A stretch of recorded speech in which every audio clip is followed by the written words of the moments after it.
جنابه چی جناب قادر نادر بله قادر نادر ئەیدوێنێ قسەمان نەکرد وتمان بۆ سبەی سەعەت 11 بکە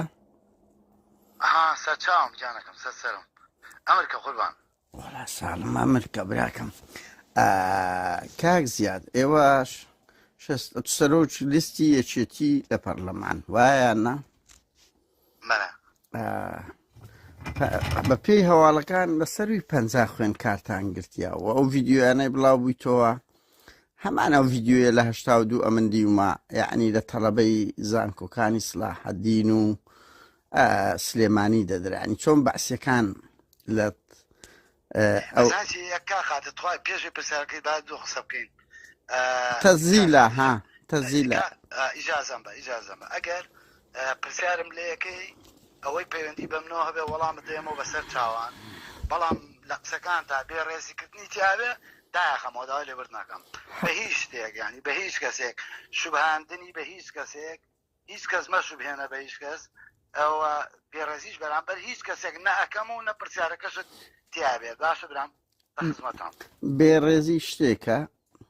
بەراوردکردن شتێشکەیە یعنی هەندێک شت هەیە بەعس قانونی تر بوو لە ئێوە ئەوە بێڕێزی نییە بەڵام بەعس فاشی تر بوو لە ئێوە ئەوە شتشکەیە هەندێک شت هەیە ئەتو ناتوانێت بێڕێزی جوێندانە کاک زیاد تکایە بە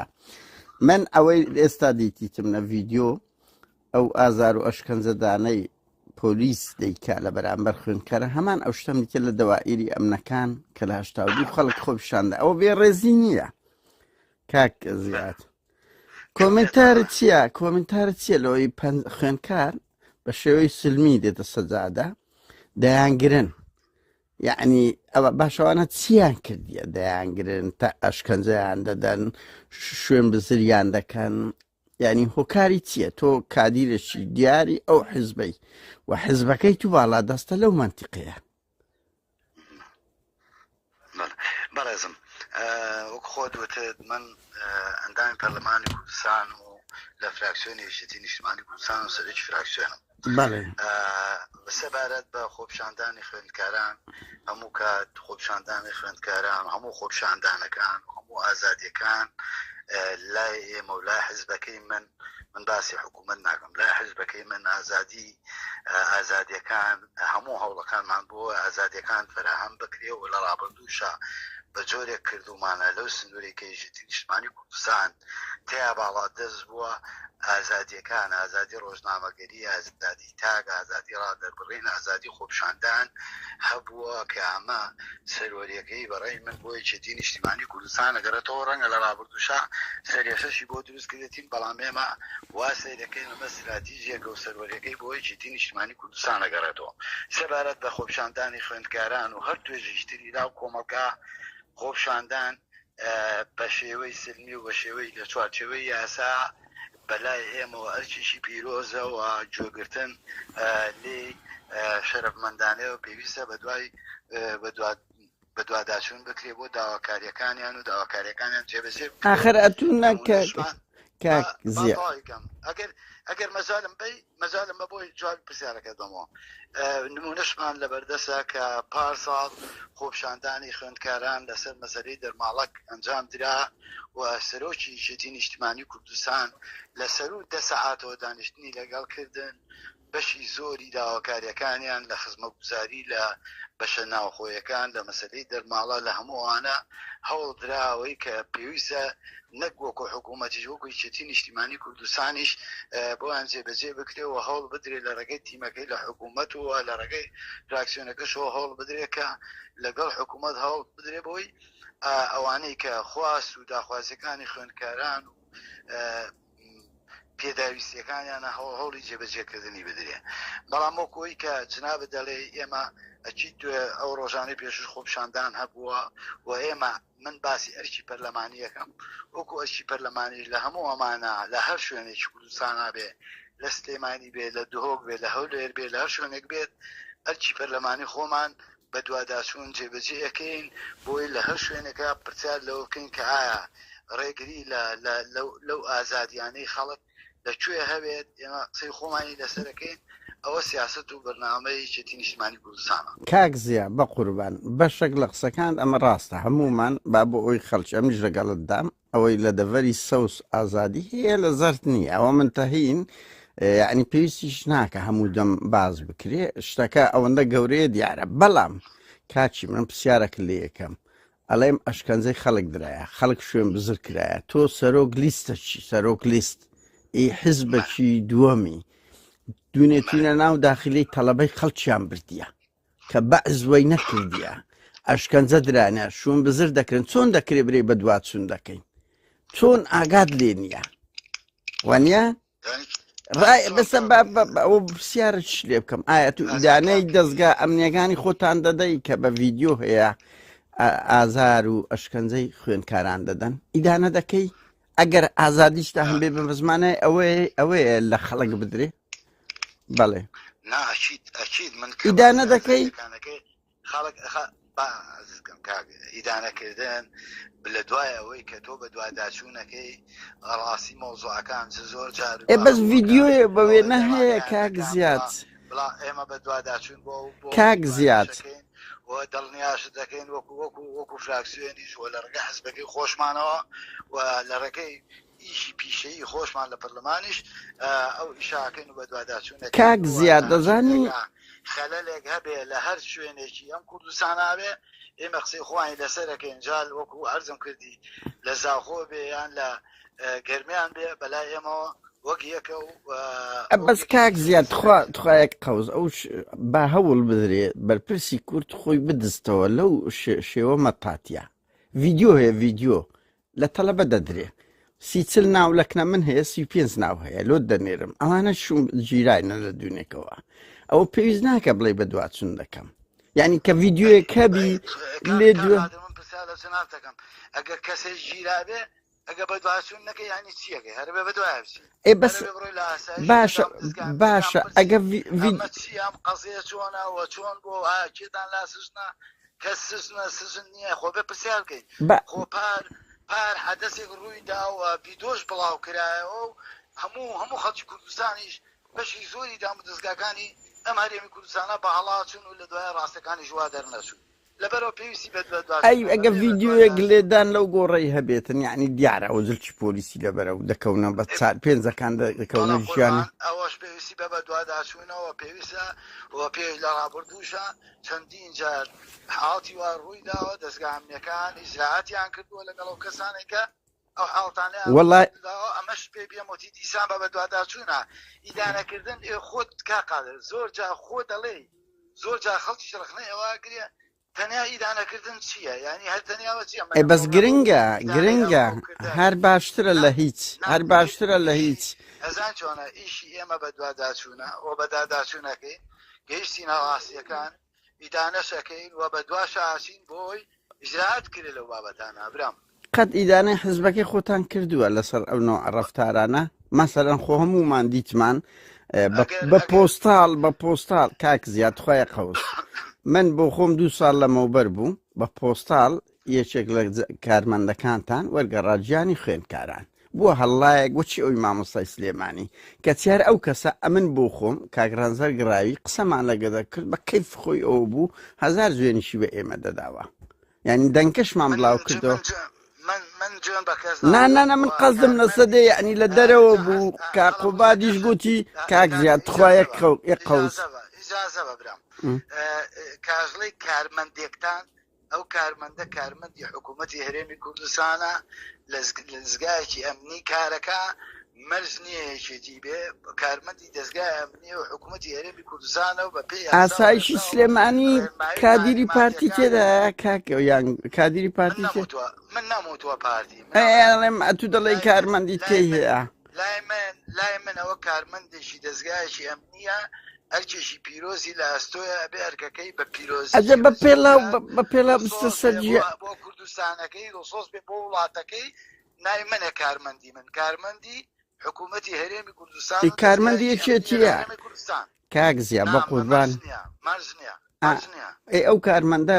بام پێ بڵێم کاقوبات هەموو کەس لە یادمانە وعدی دا بلی زراعات بکە کەچی بە کەیف خۆی دەسوڕا و هیچ نەگیرە ئەزانانی خۆ ئیجراتکردن ئەوە نییە کە کاتێک تۆڵی ئیجراتەکەم بتر ئەم کەسە دەربکرێ فەسەڵکرێ بەپێی ئەو تەسەڕفەی کەیکا بەپێی ئەو کردەوەی کەیکا بەپێی ئەو کردەوە ڕێنمایی تعلیماتی خۆیان هەیە و نظام داخلی خۆیان هەیە و قانون هەیە بەپێی ئەوانە ئیجراعاتی لەگەڵ پێت وایە لە کوردستان ئیزراعات لەگەر ئەو نوع ئەم مەخلوقانە کرایە کە ئەوها ئەشکەنجە و ئازاری وەکو چێ وەکو کاک ئاخرە تو سەرۆک لیستەکی دەڵێ کراوە ئەبێ بەڵگەت هەبێ بەڵێ لە ڕابردووە منیش سەرۆکی لیست نەبووم و خەڵکی کەش بوو ئیجراعاتیش کراوە ئاخر یەک نمونەم پێ بڵێ یەک نمونە زۆر جاش کەم تەرخەمیش کراوە نا یەک نمونەم پێ بڵێ کارمەندێکی ئاسایشتان لەسەر هاوڵاتیی سڤیل 6 مانگ حکوم دابێ کاکە مانگێکتان گرت بێ ئەتێ یەکێک دێ لە بەر چاوی خەڵک بە پێڵ بە پۆستاڵ دەکەوێتە سەر جوێلاکی خوێنکار بێزەحمەت تۆ بە منت بوو تا پرسیارەکانی من یەک دوو سێ چوار ئەم پرسیارانت یەکەم خۆت ئامادە بکە نمونەم بۆ ئامادە بکە بەڵام تۆ ئێستا من نەمزانێتەوە بۆچی تەلەفۆنەکەی هەر نەزانیوە چێشیت برام کە کاتێک گوتوتە فڵان کەسم جازانیومە من نەمزانیوە ئێستا تۆ بەتەمای بەم سەر پێوە من بۆ پێمە بڵم لە ساڵی 95 فڵانە کەسا بۆ ناوە پێت بوتمایە پرسیارەکانە بدامایەتێ خۆم بۆ وەڵامەکان بەس کاکە نمونەمەدایتێ بەڵام نمونە هەیە و دڵنیاشم هەیە و ئیجراعاتیش کراوە و جاری واش بۆ کەم تەرخەمیش کراوە باشە کاک زیاد ئەمە چاوەڕێ دەکەین هەتا سبەی ڕێک دقە ببوورە برام من هەموو ڕۆژێک هین نیم شت تەلەفۆنە کرد من لە ناو قەرباڵغێ بوومدا لێ وتمەکەم ئاسایە مادام هەڵت گرتەوە ئاسایە چکۆ من بۆ هەر یەکێک دەکەم ئەڵێ لە پرسەمە لە قەرەباڵغێ ماوانەیە جەناب هەموو ڕۆژە تەلەفۆن کەیت و ئەوەی من خەیتە بەردەمی نا من باشە بە جواب بووم بنێرە بە سەرچاو جاری باشە تۆش تەلەفۆنەکەی من سۆتواکەوە ئێستا لە ئیشان برادەکانم بەجێشتۆر لە پەرلەمانم ڕەنگە لە کۆبنەوەم ڕەنگە باشە کاک زیابچینە ناو مەوزوع عشکە پرسیارەشکە نا ئەیچ ئیشی تو پەرلەمانتاریە براکە مۆزان بەس موچە وەرگرتنەکەیە کە سەرساوی من دەست خۆش بێ کە ئەوە جوابە دێەوە ئێمەش ئەوە دەبینی بەگفتو کاک زیە هەست پێ ناکە یعنی پەرلەمان زۆر ئاستی دابەزی هەروە دەکەن درێژ دەکرێتەوە بڕوا ناکەم هیچ پەرلەمانێک لە دنیاهی پەرلەمانی کوردستان لەو 30 ساڵە تەمەنی خۆی درێژ کردەوە کە بوویتە ئاستی بەهەڵە تێمەگە ئەگەر بڵێین گاڵتە جاری خەڵک تەنانەت ئەم بیرماوەنیان 95 بوو هەمومان لە هەولێر بوو یەکێک لە سەرکردەکانی پارتی گوتی با لە مەیدانی حیوانان کۆبینانی بە خۆیان ئستەفزازیان کرد ئەو هەموو درێژکردنەوە لۆچی ئەو هەموو بێیاساییە لە دام و دەستگایەک شەرعی ئەو هەموو بێڕێزیە هەر بە خۆی دەکرێت بۆ یعنی بۆ ئەلتەرناتیڤتانیان نەجارەکە نەدووە نەسێ تاان قەزم لەو جارە نییە لە هەموو جارەکانە ئەوانێ یعنی بڕۆت سیر کە ڕەنگی ڕقم قیازیدان شکاندبی هەست پێ ناکرێ ینی ئەو کەس سوکاتی بە یاساکانی پەرلەمان و دام و دەستگاکان ناکە ئەو دوو حزبە نەبێت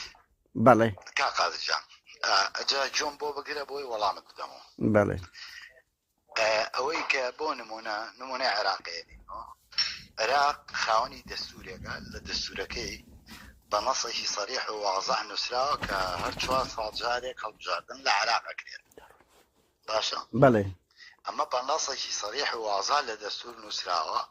هیچ یاسایەک و هیچ ڕێنمایی تعلیماتێک هیچ شتێک ناتوانێت ئەمە درێژ کاتەوە کە لە 4 ساڵە پێویستە هەڵبژاردن بکرێ هەڵبژاردن نەکرێت لە 4 ساڵە پێشێرکاری دەستوریە بەڵام ئێمە لە هەرێمی کوردستان یەکەم خاڵیان بۆ ئەوە ئەگەڕێتەوە کە لە هەرێمی کوردستان ئێمە خاوەنی دەستورێک بین بەداخەوە لە چەند ساڵی ڕابردووان نەمانتوانی لەم هەرێما دەستورێک بنووسینەوە هەرێمی کوردستان بێتە خاوەنی دەستورێک هەموو دەسەڵاتەکان لەو دەستورا دیاری بکرێت لە هەرم کێشەیەمان نییە دەیان کێشەیکە هەیە کە بەهۆی نەبوونی دەستورەوە ئێمە کێشەی گەورەمان ئەجاوە پاساو دەدا پاساو بەڵێ پرسیارێکە کردو حەزەکەم بە محەدەدی جوای پرسیارەکە بەڵێ ئێمە کەواتە ئێمە لێرە لە هەرێمی کوردستان بۆشاییەکی دەستوریمان هەیە کە بەداخۆ لە ڕابردووە وە دەستورێکمان دەپچواندا و هەموو خەڵکی کوردستان دەنگی پێ بدایە و هەمان بواە و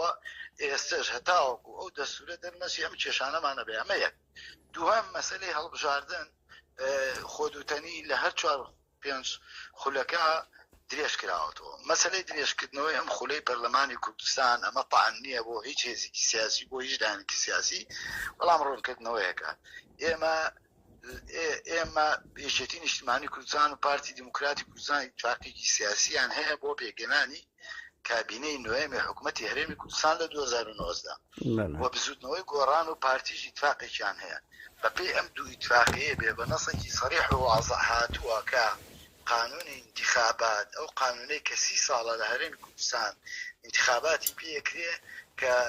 ساڵی 92 دەرچووە ئەم یاسایە پێویستی بە گۆڕانکاری هەیە و چونکە گۆڕانکاری لە ڕووی تەکنۆلۆژی لە ڕووی سیاسی ئابووری کۆمەڵایەتی فەرهەنگی لە کوردستانە لەم 30 ساڵان ڕووی داوە، پێویستە ئەم یاسایە بگۆڕین. ئەم یاسایە کۆنا یاسایەکی نوێ دەربچوێنین چونکە هەر لە ڕووی تەکنۆلۆژی و ئێستا دنیای تەکنۆلۆژی هاتووە و شێوە ساکاری کە جاران نەبووە نەمێنێەوە کۆمەڵی ملاحەزاتیش ئێمە لە هەرێمی کوردستان لە ڕابردووە لە ماوەی 30 ساڵە بە یەک بازنەی هەڵبژاردنمان کردووە. ئێستا بۆمان دەرکەوت کە یەک بازنەی لە هەڵبژاردن ناتوانێت هاوسەنگی لە نێوان نوێنەرایەتیکردنی هەموو ناوچەکانی کوردستان دیاری بکە. ناهاوسەنگیەک هەیە. دووهەم مەسەلەی پێگاتەکان لە هەرێمی کوردستانە هەیە کە دیسان پێگاتەکان ئەمان مەبەستمانە لە یاساکە گۆڕانکاری بەسەر بێت، پێگاتە نوێنەری ڕاستەقینەی خۆی دیاری بکە و نوێنەرایەتی هەموو پێگاتەکانی هەرێمی کوردستان بکەوە. ئەو تۆماری بایۆمەتری کە ئێمە هەڵبژاردنمان پێکردووە تۆمارێکی کۆن و بخۆت نییە، خۆ دەزانی لە ئەی پارتی کاک زیاد خوا بەس ئەمە منتەهین لەو دوو خاڵەی ئەم دوو سێ دێڕێتەوە بەڵێ لە تۆمارەکە لە هەڵبژاردننی ڕابردوو وێژێتی و پارتی تیامەکران بۆی کە تەزویریان کردووە گزیفزیەکەن. ئێمە لە یەکێتی نیشتیمانی کوردستان ئەمانەوە ئەو ڕاستکەینەوە جارێکی کە هیچ انتخاباتێ بە گزیفزی نەڕوە، بۆیە بە باشمان زانیوە کە ئەمە پاک کرێتەوە. لە ئێستاش ئەگە پاک نەکرێتەوە بۆی نەڵەن بیانووی دواخستنی هەڵبژاردنە دوا ئاماری بایۆمەتری عێراقی 2021 کە هەڵبژاردننی پێکراوە ئەوە بهێنرێت کاری لەسەر بکرێت. ئەمانە ئەبووە ئێمە هێز سیاسەکان بەیەکۆ ڕێبکەوتینایە لەسەری، بەڵام نەوانتوانی چێ ڕێگرا کاک لەو شتێ ئەتو دەڵێ ئەخر چێ ئەخر ئەزانیتە ئەو شمولی قسەکردنە مۆدیری نەما ئێستا گۆڕانوە دەڵێ وەنیە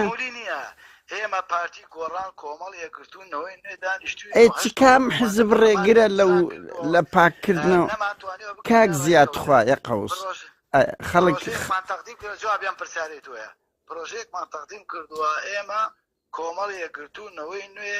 ئەوانەی لە گۆڕان جیابوونەوە ئەوانەی لە نەوەی نوێ جیابوونەوە مووی میزامان کردو پێشکەشمان کردو کە هەمواری ئەم یاسایە بەم شێوەیە بکرێت. هەموو هێزێکی سیاسیش ئەم قانونانە ڕەهەندی نیشتیمانی ئەی ڕێی پارتی چییە لەسەوەی لیستی پارتی چییە؟ ئەوە چاوەڕێن تاوکو ئێستا نەگەیشتوونە دەڕێکەوتن چاوەڕێن ڕێبکەوین و بۆی بە قانونیش تازە انتخابات بکەین. یعنی بەو مەفهومە بێ پارتی تاکە حیزبە ڕێگرە لەوەی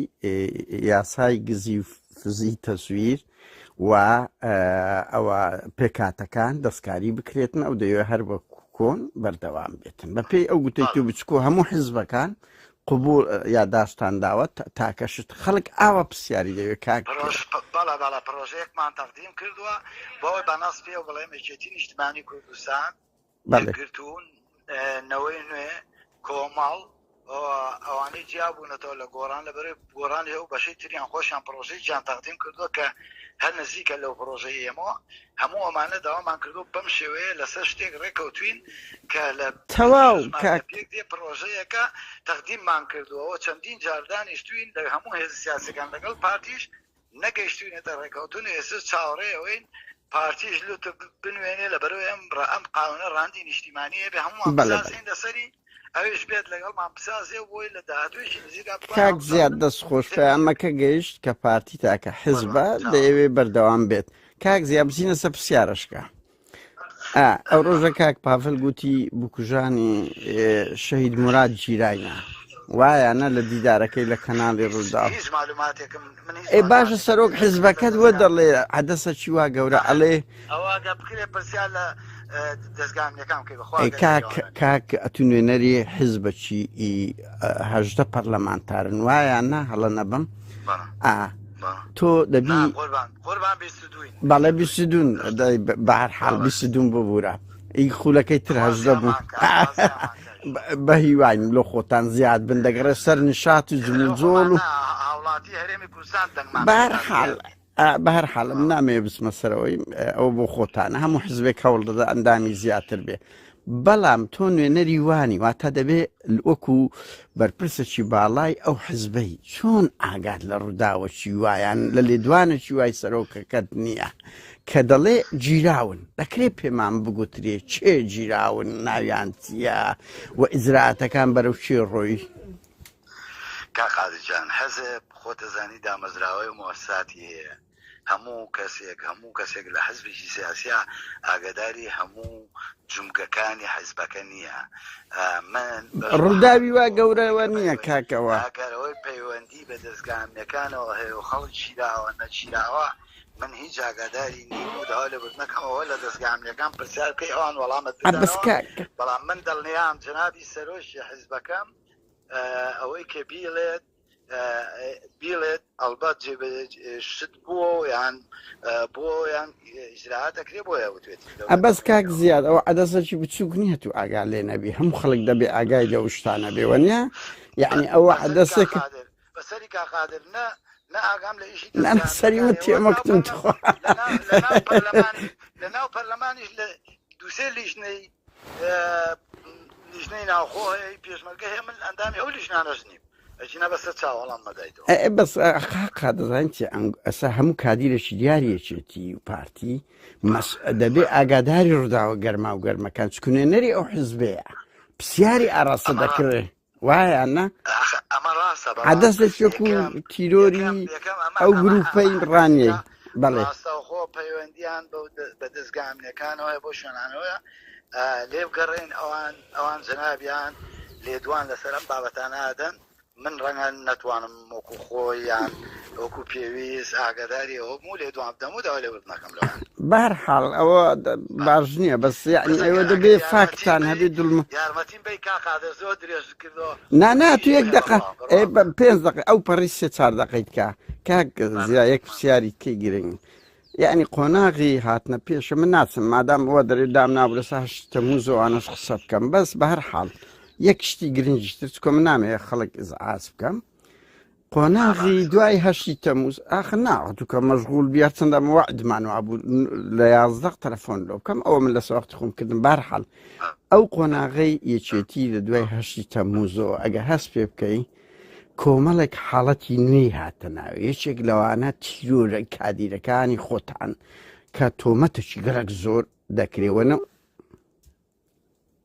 ئەلۆ کاک زیا کاک زیاد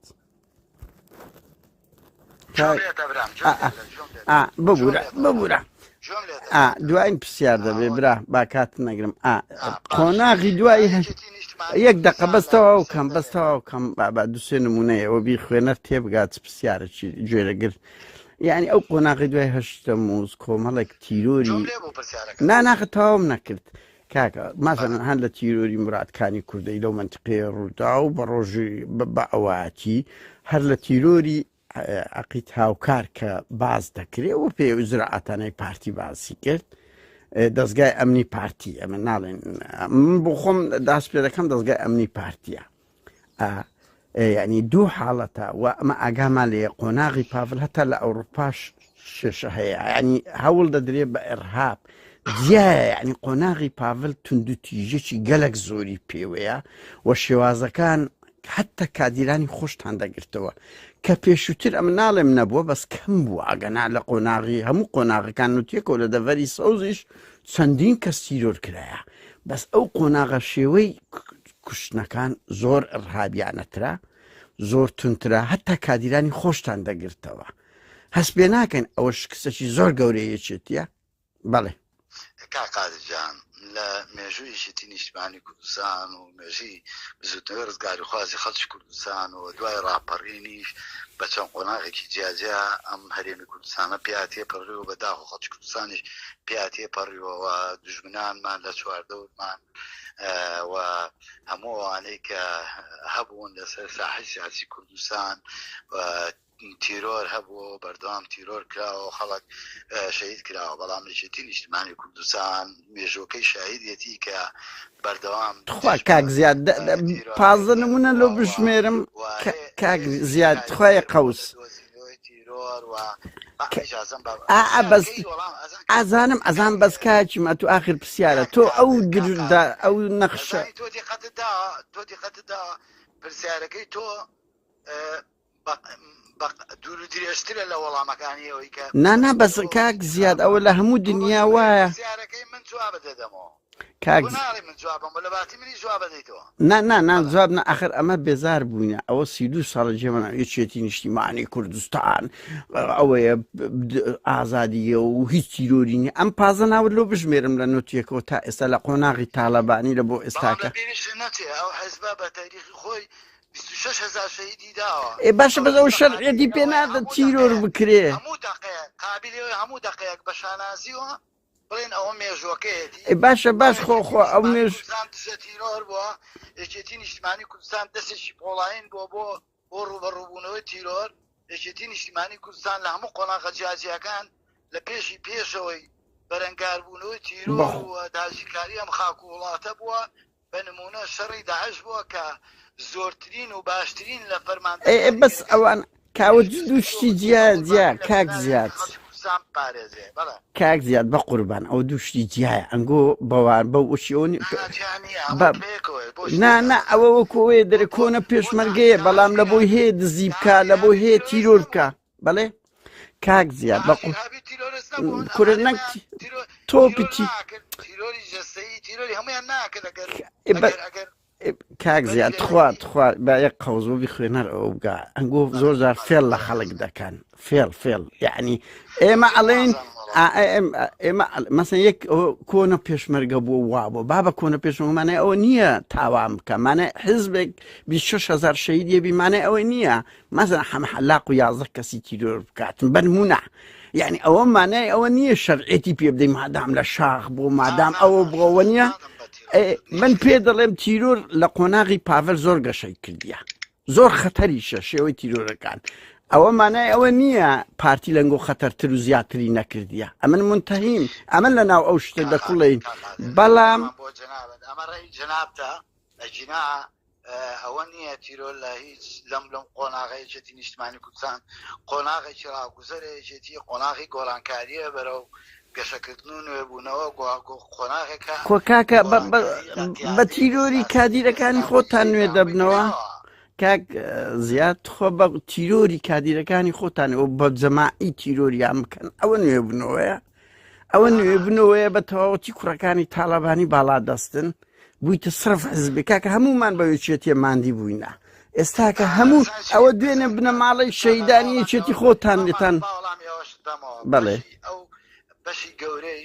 ئەو مێژوەیەکێتی نیشتمانی کوردستان کە هەموو خەڵکی کوردستان شانازی پێوەکە زۆرترین قوربانی داوە 26,000 شەهیدی پێبەخشیوە مامجەلال قیادەی کردووە مامجەلال بەشە گەورەکەی ئەو مێژوەیە کوڕی مامجەلالیش بەشێکە لەو مێژوە لەناو ئەو مێژوە بووە و کوڕی وەڵای هیچ کاکە زیاتی چێتی کۆنگرەیەکێتی نیشتمانی کوردستان دەنگی وەرگرتووە و بۆتە سەرکردە و سەرکردایەتی حیزبەکە دەنگی پێداوە کردوێتە سەرۆکی و حیزبە یعنی ئەمە نییە کاک زیاد بە قوربان ناوخۆی بە حیزبەکە ئەو دەسەڵاتەکانی بەکارێنێ کاک زیاد دوان شت باکاتن نەگرم وەڵا براکەم هیچ بەو شێوە نیە یەکێتی بە فکری چەپ و مارکسی گەشەی کرد کۆمەڵە پێڕاگەیان دژی سیستەمی بنەماڵەیی لە قۆناغی تاالبانیش هەموو ئەولادەکانی تاالبانی چاردەوروبەری هاتنە دەسەڵاتەکانیان لە زۆر مەکتەب سیاسی زیاتر بوو، فێڵک بوو لە میلەت کرا، ئەبێ بە ڕاشکاری ئەوە باز بکرێ و دوو ئەتوو بازە چ کۆوە دەکرێت لاهور شێخ زەنجی یەکەم دەنجی هینا دەرتان کردە دەرێ بە قوربان بە چ پێ یعنی ئەم لە بۆم نییە. پاڤل بە شەو ڕۆژێک دەبتە سەرۆک کۆمارک سەرۆک حزب براکە مەلام سەفا لە عەشێستەکان وای نەکردیە. قادرجان ئێمە بەو هەوایە ناژین کە لە ساڵی 76 چۆن ئێ بەس نابی سەتا بیستی مەبادی ئەکانتان جێبەجێ بکرێ. بەڵێ جۆ لەم برا بگرا ئێمە حزبێکی سیاسین و لەگەڵ قۆناغەکانی خەبات و تێکۆشانی میلەتەکەمان گۆڕانکاری لە سیاست و استراتیژی حزبەکەشمانەکەین و ئەوە قۆناغێکی تازەیە و ئێسا خەبات و تێکۆشانی مناکری هەر بەو چاوەسێ یعنی ببتە بنەماڵەی ئاساییە حزبێکی اشتراکی بۆ هەر لەسەر ئەوە بڕۆین و حزبێکی چەپ بووین و بەڵێ شانازیش بۆەکەین لە قۆناغەکە چەپ بووین و ئەم حزبەشمان لە گەشەکردناوە جێ ئومێدی هەموو خەڵکی کوردستان بۆ بەڵام قۆناغ بە قۆناغ لە قۆناغی شڕێکی ئەم حزبە بوو بە حزبێکی سۆسیال دیموکرات و لە قۆناغی کەژە وا پێویستە کاکە حزبەکە ڕێک بخرێتەوە بە سیاست و استراتیژیی تازە بێتەوە کایە ئەمە ڕەنگە بە ئاسانی منێکی کادر ئیسعابی ئەمەنەکەم حاڵتیی ناتەبیعی نییە و هەمووشی ببتە بنەماڵەی کاکسیات تەبیعیە. ئێستا ببتە بنەماڵەی مەسەن سەرنەوەکانی تاالبانی برای محەممەد هەموو شتشان بەدەستا ئەزای کاکێ بە سروش دوایە من تەمەنم 5 ساڵ بۆ باوکم شەهید بووە. بەڵێ ڕۆحی شاد بێت. بەڵێ مامۆستا سوبار بوو باوکم لە مۆسەڵایەدام کراوە. بەڵێ ڕۆحی شاد ڕەنگە ڕاستە من کاتێکی خوێنەوە و کەنج و لەم حزبایشم کردووە بەڵام ڕەنگە کاریگەری یەکەمیەوەی کە من لەم حزبایشم کرد بێ ئەوە بۆ کە باوکم بۆ حزبە شەهید بووە و ئەوە بوو بێتەین ئەمە ناکاتەوەی تۆ بڵێ بنەماڵایەوە کاک بابڵکوڕی مامجەلالە دەستێکی ئەمینن و ئەوانە تاریخێکن لەم حزبا و لە ناو حزبا پەروەردە بوون و گەورە بوون و بۆ سیاستانە گەورە بوون پەروەردە بوون. ئێستا بەخواستی کادری ژێتی نیشتیمانی کوردستانەوانە بوونەتە قیادەی ئەم حزبا و هەمووش مایتیزای بێەوەکەین لە بەرەوەی پەیڕۆیشی ناوخۆی مێژێتی نیشتیمانی کوردستانە بە پێی و پەیڕۆ هەموو مایتیزاماتی حزبیمانەیە. کاک زیاد من نامێت کاتە زیاتر بگرم بەس هەمومان وێنەکانمان لە بەرچاویە برا بە کۆدە نیمچە کۆدە تاک شەو ڕۆژێک بوو هات کاک پاڤل بەڵێ بەهەرحاڵ بەڵێ بەس تۆ خۆی بە ئەمانەتەوە ئەو قسانەی کردومانەکە بڵاوەکەیت وەکو خۆی بڵاوێکەرەوە دڵنیا بە لە ئەلفۆ لە بۆیە وەکو کاک کەمال کورد کەرکوچی ناکەم گوتی لە ئەلفە تا واوی ڕەشکەوە هەتا یای ڕەش دەکەمەوە باشە. دەی زۆر سپاس هیوادارم نمونەت زۆربی براکەم ئەمە ئاوا قسە دەکەین بەبێ ڕێزی و گفتوگویەک سەر چاو کاک زیاد دڵنیا بە دەست خۆشبی نمونەت زۆربی.